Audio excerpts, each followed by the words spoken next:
Mais dans mon milieu social, j'ai vécu dans une bulle, ignorant l'autre, ne rencontrant l'autre que comme faisant partie du paysage ou du décor que nous avions planté dans mon existence collective.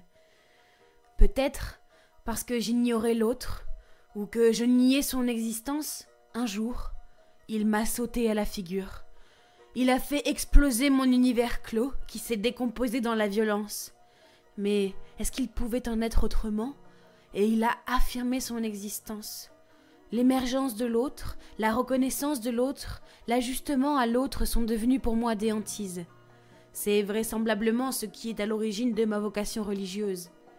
Je me suis demandé pourquoi, durant toute mon enfance, étant chrétien, pas plus que les autres, fréquentant les églises, comme d'autres, entendant des discours sur l'amour du prochain, jamais je n'avais entendu que l'arabe était mon prochain. Peut-être l'avait-on dit, mais je n'avais pas entendu. Je me suis dit, désormais plus de murs, plus de frontières, plus de fractures.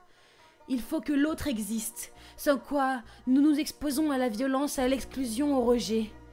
J'ai donc demandé après l'indépendance à revenir en Algérie pour redécouvrir ce monde où j'étais née mais que j'avais ignoré. C'est là qu'a commencé ma véritable aventure, personnelle, une renaissance. Découvrir l'autre, vivre avec l'autre, entendre l'autre, se laisser aussi façonner par l'autre. Cela ne veut pas dire perdre son identité, rejeter ses valeurs. Cela veut dire concevoir une humanité plurielle, non exclusive.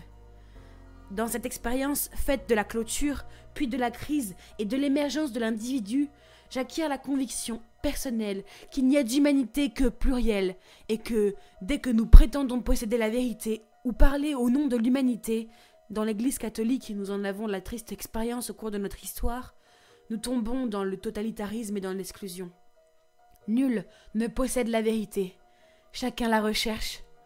Il y a certainement des vérités objectives mais qui nous dépassent tous et auxquelles on ne peut accéder que dans un long cheminement et en recomposant peu à peu cette vérité-là, en glanant dans les autres cultures, dans les autres types d'humanité, ce que les autres aussi ont acquis, ont cherché dans leur propre cheminement vers la vérité.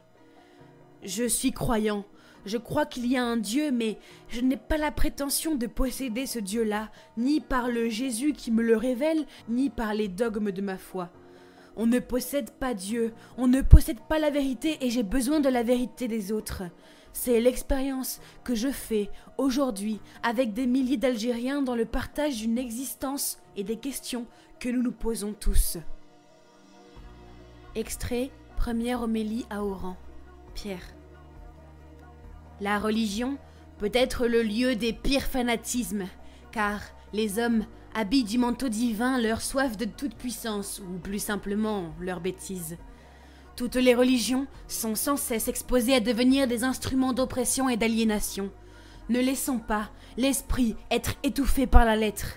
Nous pouvons lutter contre ces dénaturations de la foi, la nôtre comme celle des autres, en maintenant le dialogue malgré les remous de surface et les apparents durcissements.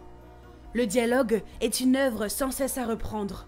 Lui seul nous permet de désarmer le fanatisme en nous et chez l'autre.